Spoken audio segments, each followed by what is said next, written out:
Baik, assalamualaikum warahmatullahi wabarakatuh. Selamat pagi dan salam sejahtera untuk kita semua.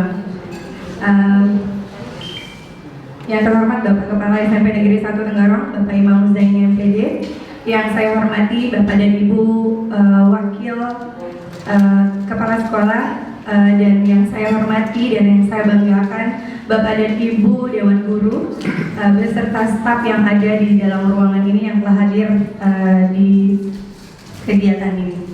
Baik Bapak dan Ibu, puji dan syukur kehadiran Allah Subhanahu wa taala, Tuhan Yang Maha Esa, karena kita pagi ini diberikan kesehatan sehingga kita dapat berkumpul di ruangan ini, dan puji syukur kehadiran dan salawat dan salam juga kita tak lupa aturkan kepada junjungan kita Nabi besar Muhammad SAW.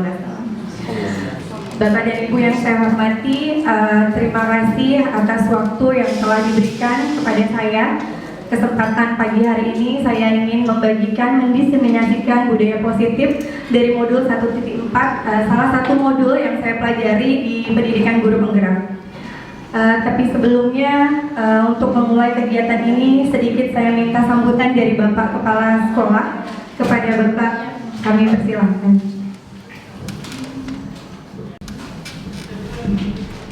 Bismillahirrahmanirrahim.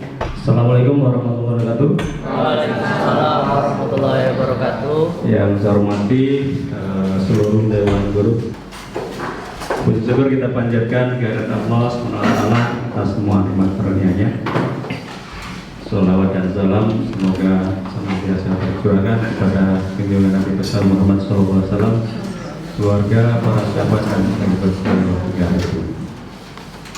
Bapak Ibu yang saya hormati, sesuai apa yang diagendakan dalam pertemuan ini, yaitu adanya diseminasi budaya positif dari salah satu teman kita, calon guru penggerak Hispurna. Jadi kita nanti akan sama-sama ikut menyimak ya, apa budaya positif apa yang akan disampaikan oleh Hispurna untuk kita semuanya ya, dari hasil kegiatan guru penggerak. Baik, di diseminasi budaya positif modul 1.4 ini ada beberapa hal yang akan saya bagikan. Namun sebelumnya, kembali lagi kepada Bapak Ibu yang baru masuk ke ruangan ini, saya sampaikan bahwa ini semua adalah rangkaian dari kegiatan saya di program pendidikan guru penggerak. Baik, Bapak dan Ibu, kita mulai.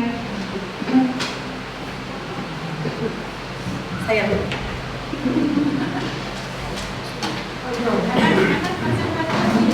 karena konsentrasi ganggu ya. Baik, sebelum masuk pada budaya positif itu sendiri, ini adalah filosofi pemikiran Ki Hajar Dewantara.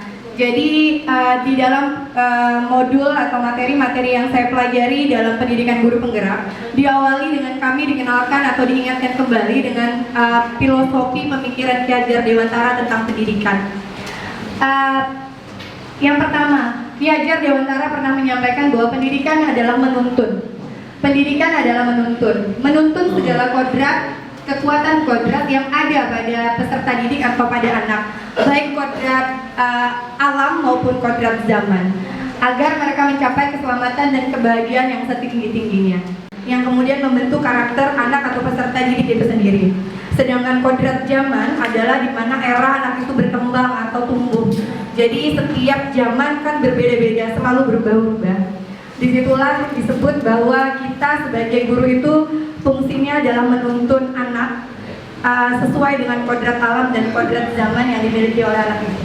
Kemudian pendidikan itu menghamba pada murid. Kata-kata menghamba mungkin sedikit tidak nyaman didengar.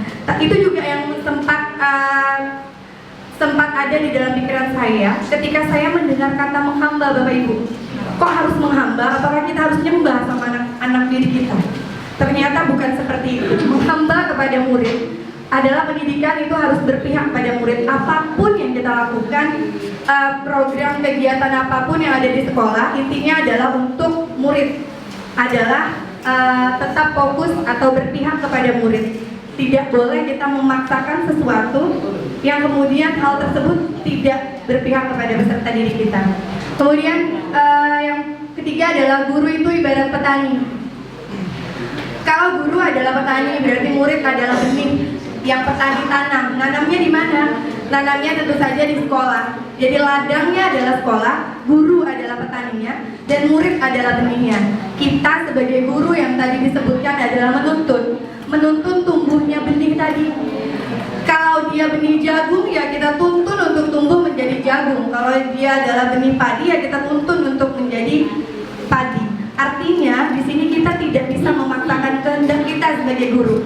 Kita mau murid kita yang nggak pintar satu mata pelajaran, kita paksa untuk dia bisa menjadi ahli di mata pelajaran itu. Tentu saja tidak bisa. Ada anak yang punya minat dan bakat yang berbeda. Kita guru hanya menuntun, tapi bukan juga berarti kita kemudian tidak memperdulikannya sehingga dia tidak bisa dengan materi yang kita berikan, tidak.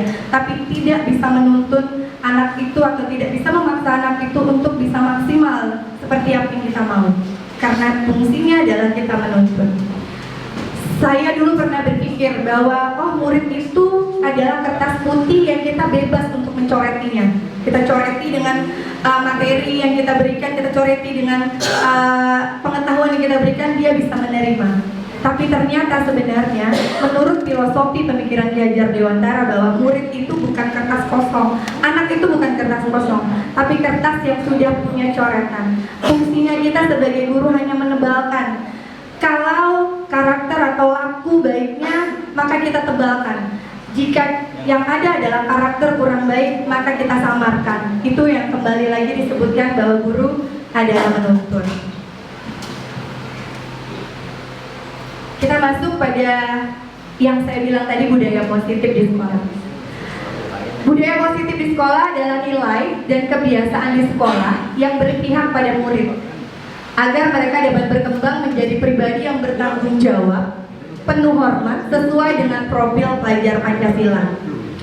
Ada berapa Bu Abi dimensi profil pelajar Pancasila? Ada 6. Kalau guru kelas 9 setiap hari pasti membaca dimensi profil pelajar Pancasila dari tangga. Terima kasih Bu Popon, pas banget dia letakkan di situ. Jadi kalau saya naik ke lantai 3, setiap hari saya baca 6 dimensi profil pelajar Pancasila. Ada bergotong royong, berkebinekaan global. Yang pertama tentunya adalah beriman dan bertakwa, berakhlak mulia, berpikir kritis, bernalar kritis, mandiri. Jadi itu semua adalah nilai-nilai kebajikan sebetulnya. Nilai-nilai kebajikan universal yang seharusnya dimiliki oleh kita sebagai pendidik dan kita dan anak-anak didik kita di sekolah. Artinya nilai kebajikan itulah yang harusnya kita bagikan selalu untuk anak didik kita di kelas.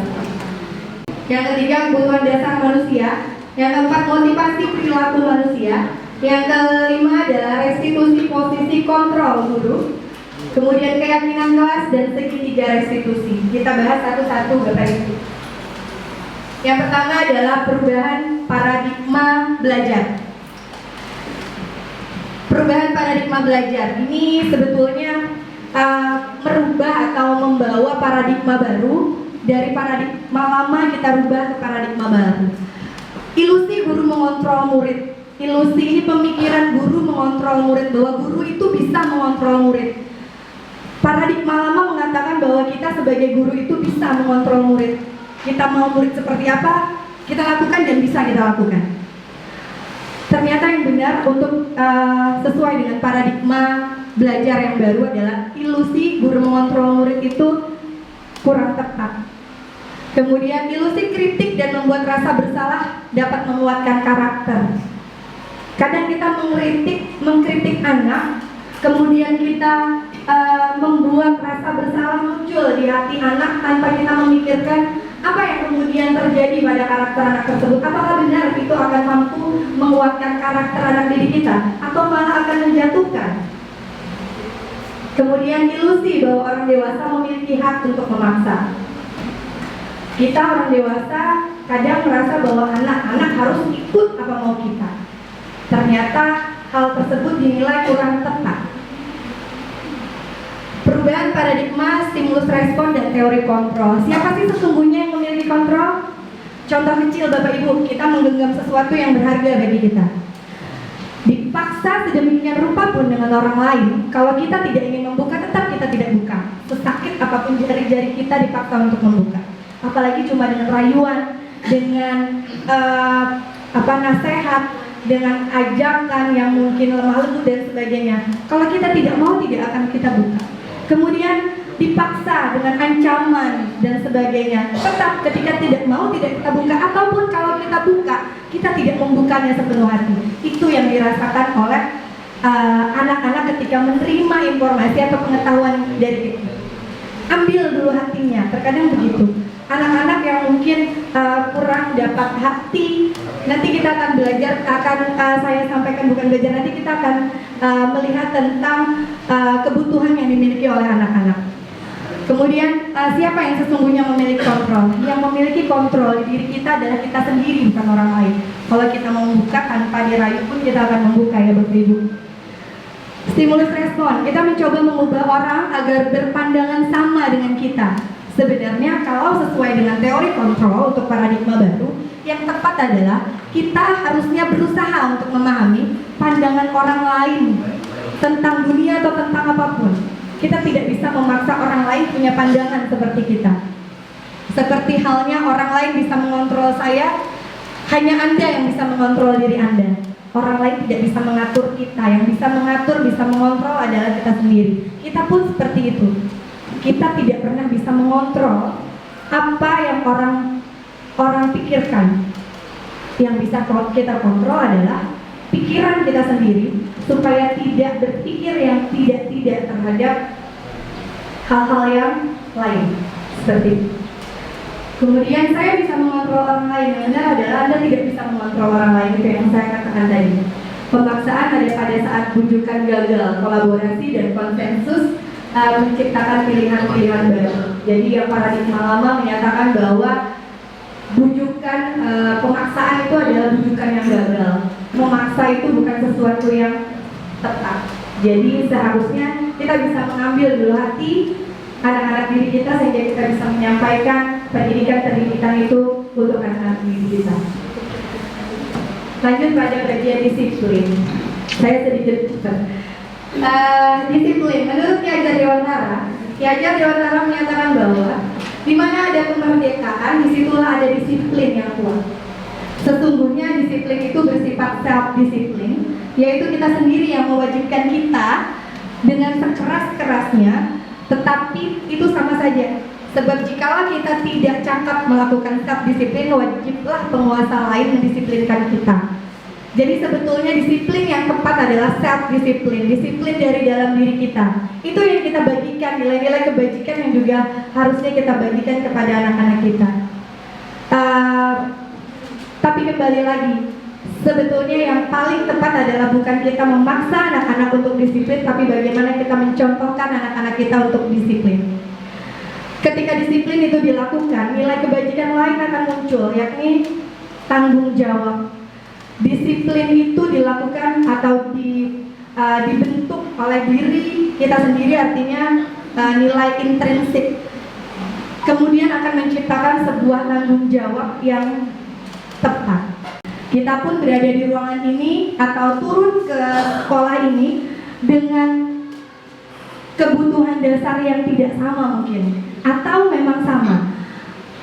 Bisa jadi turun kerja setiap hari merupakan pengejawantahan disiplin kebutuhan kita untuk bertahan hidup. Kalau nggak kerja, nggak gajian, tidak bisa bertahan hidup. Itu adalah salah satu kebutuhan dasar manusia. Kemudian kalau kita mungkin ada orang-orang yang kebutuhannya adalah ingin diterima. Mungkin setiap hari turun kerja dengan senyum yang luar biasa, sehingga ada kasih sayang dan rasa diterima di sana oleh orang lain. Jadi 5 kebutuhan dasar manusia ini adalah bertahan hidup, kebebasan atau freedom, penguasaan atau power, kesenangan, fun, kasih sayang, dan rasa diterima, belonging.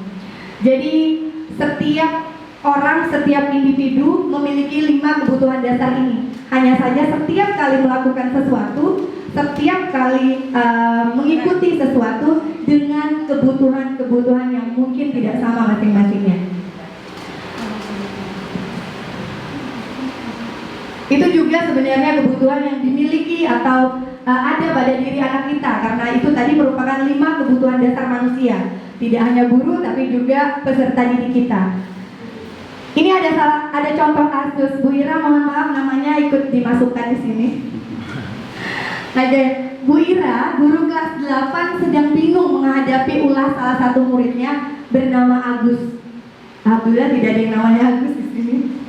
Kemudian beberapa anak telah datang dan mengeluhkan Agus yang sering meminta bekal makan siang milik mereka dengan paksa. Jika Anda menjadi Ibu Ira, apa yang akan Anda lakukan? Apa kira-kira Bu Ismi?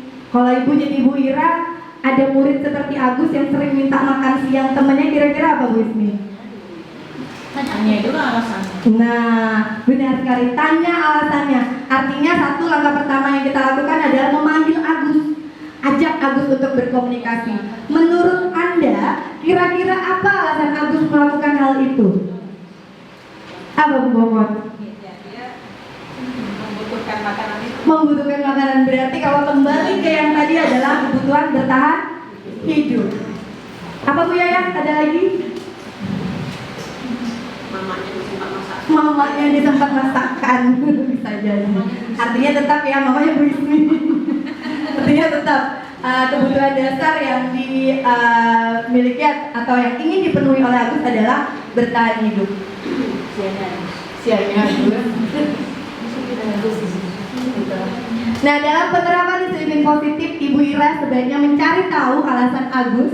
Benar sekali Bu Ismi tadi, melakukan hal tersebut agar mengetahui kebutuhan mana yang berusaha dipenuhi oleh Agus. Kalau sesuai dengan 5 kebutuhan dasar tadi, maka kemungkinan jawaban Agus yang akan muncul adalah bisa jadi Agus lapar. Seperti yang dikatakan Bu Popon tadi, Agus lapar dan orang tuanya tidak memberinya bekal makan siang. Tidak sempat ya Bu ya? Tidak sempat membawakan bekal makan siang dan tidak memberi uang jajan. Artinya kebutuhan yang ingin dipenuhi oleh Agus adalah kebutuhan bertahan hidup. Jadi Agus meminta bekal makan siang temannya karena ingin perutnya terpenuhi, kebutuhan bertahan hidupnya terpenuhi.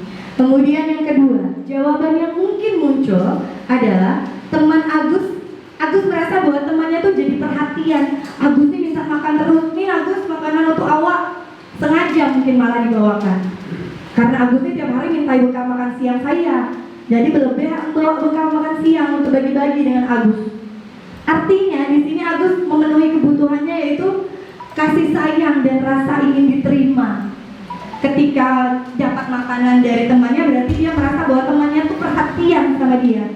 Berarti ada kebutuhan kasih sayang dan rasa ingin diterima tadi yang ingin dipenuhi oleh Agus. Lalu ada juga yang mungkin jawaban yang akan muncul adalah bahwa dia itu merasa hebat karena teman-temannya menjadi takut dan menuruti maunya. Tidak ada yang berani menolak kemauan saya. Makanan mana aja saya minta pasti diberikan. Artinya di sini adalah nilai yang ingin dipenuhi oleh Agus adalah kekuasaan. Dia bebas melakukan apa saja, nggak ada yang berani, semua takut sama dia.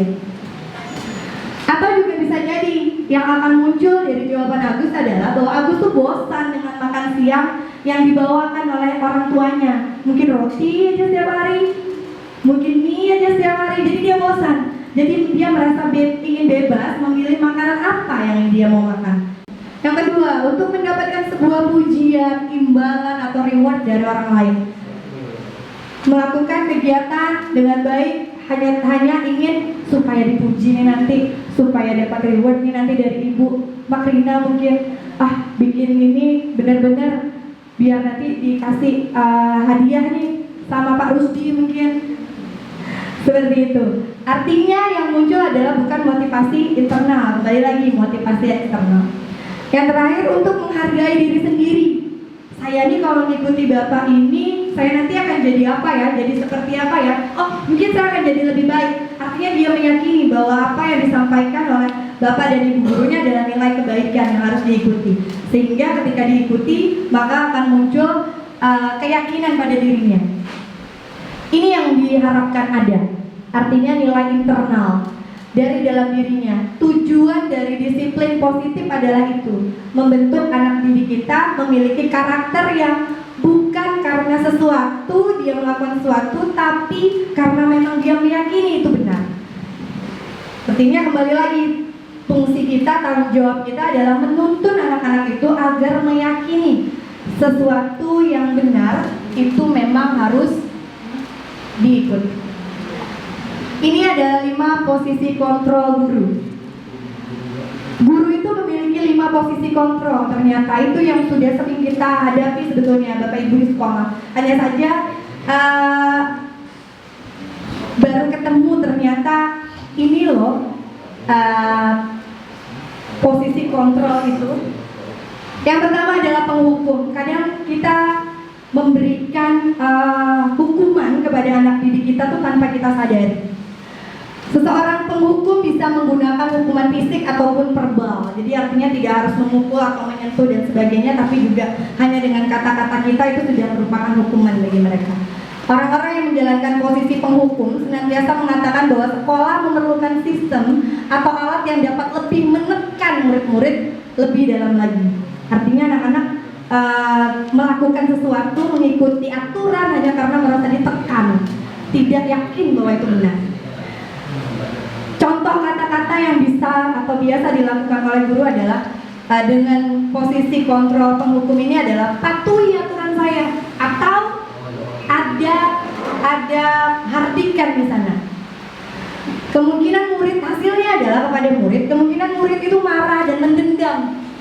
Dia dendam sama guru itu, atau malah justru bersifat agresif, memberontak. Mungkin pernah menemui hal seperti ini, mudah-mudahan tidak ada di SMP 1. Bisa jadi ketika murid itu kembali duduk di tempat duduknya, dia mulai berpikir bahwa gimana ya caranya mau balas bapak ini atau ibu ini, kok dia udah seperti ini terhadap saya. Itu sebetulnya yang dikhawatirkan. Dan posisi kontrol menghukum ini dikatakan di sini bahwa dia kurang tepat.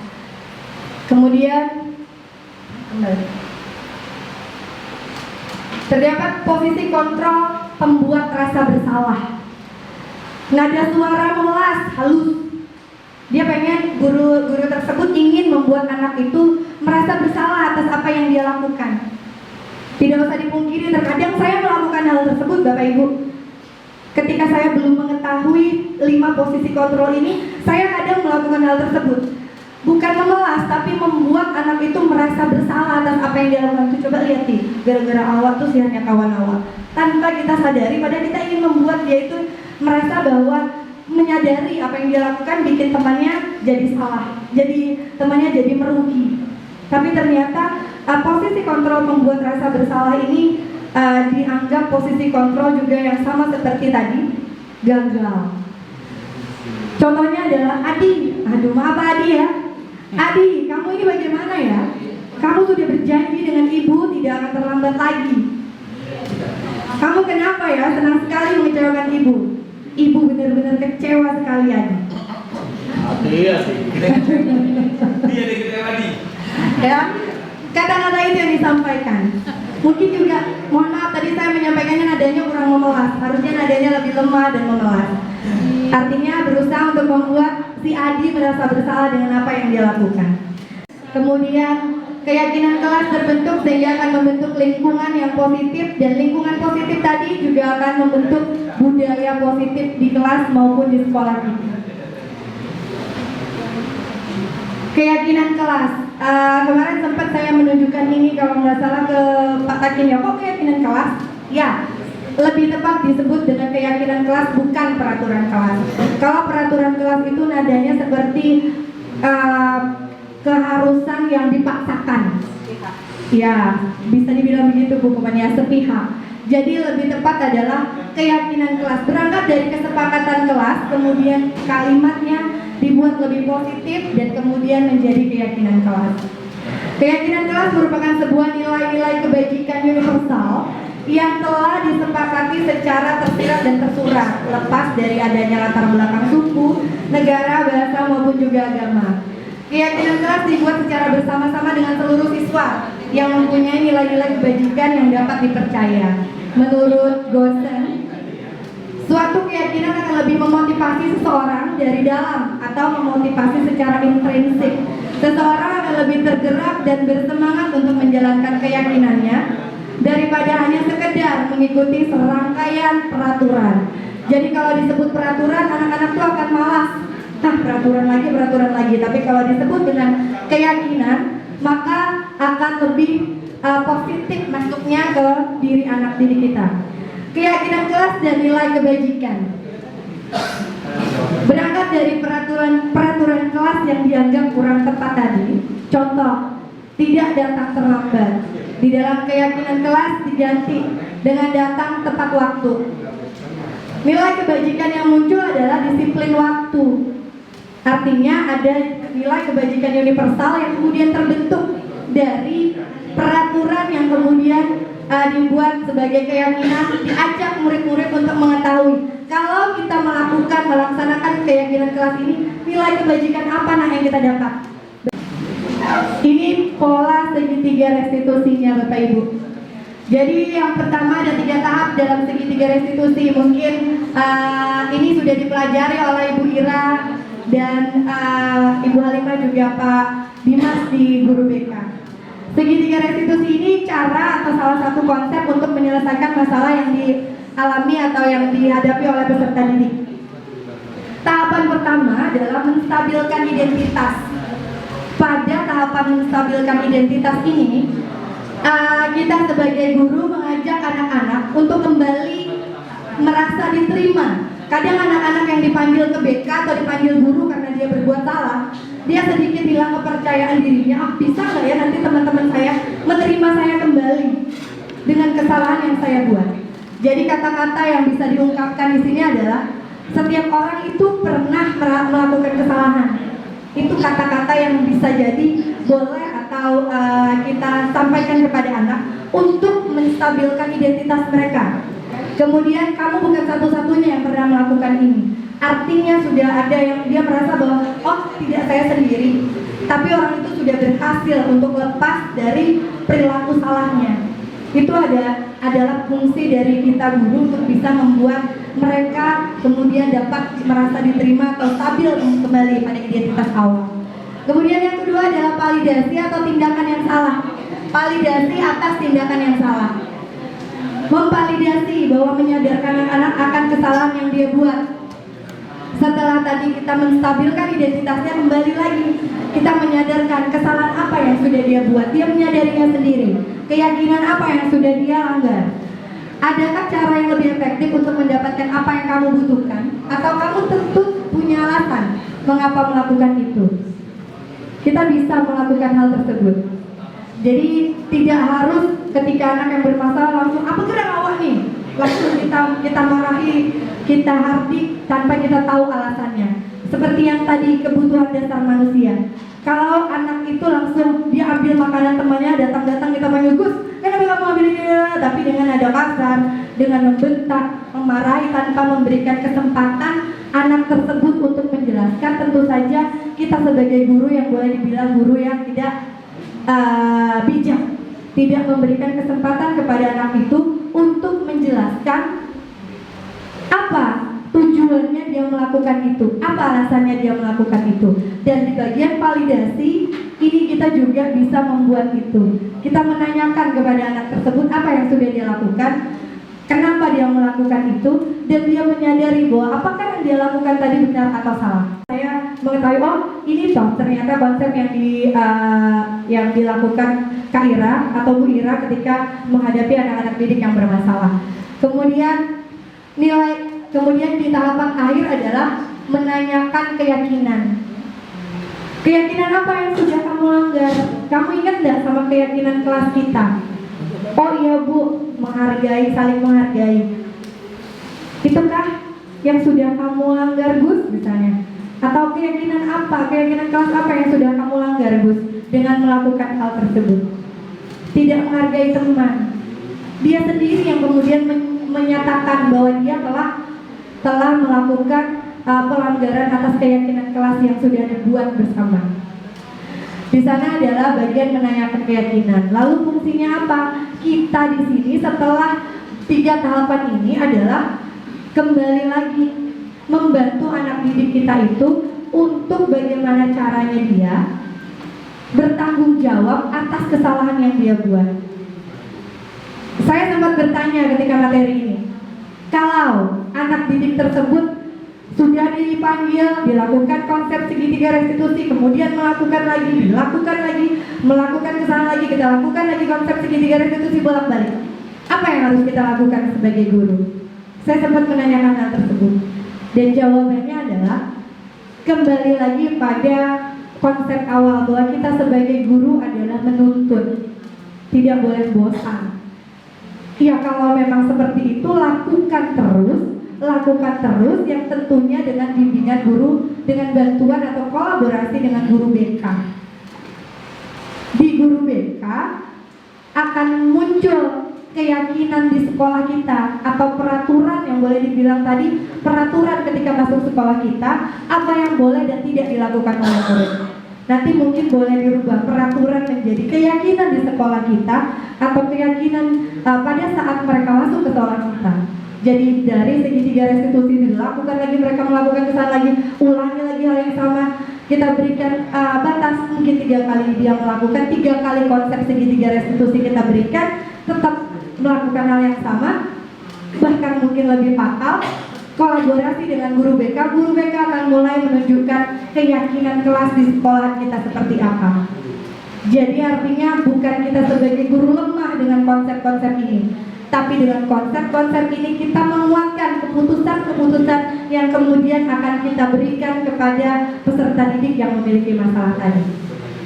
Itu saja Bapak Ibu dari konsep segitiga restitusi. Dan materi dari modul 1.4 yang sudah saya pelajari, dan hari ini tugas saya membagikan atau mensosialisasikan materi ini berakhir atau sudah selesai. Sekali lagi saya berterima kasih atas ruang dan waktu yang diberikan oleh Bapak Kepala Sekolah dan juga teman-teman semua. Semoga apa yang saya berikan ini memiliki manfaat untuk kita semua. Dari awal saya yakin bahwa Bapak dan Ibu justru mungkin lebih memiliki pengetahuan yang besar terhadap apa yang saya sampaikan hari ini. Mungkin saja istilah yang kita gunakan tidak sama, tapi semuanya adalah tujuannya sama untuk kebaikan peserta didik kita dan untuk kesuksesan sekolah kita. Sekali lagi terima kasih banyak. Saya tutup. Wassalamualaikum warahmatullahi wabarakatuh.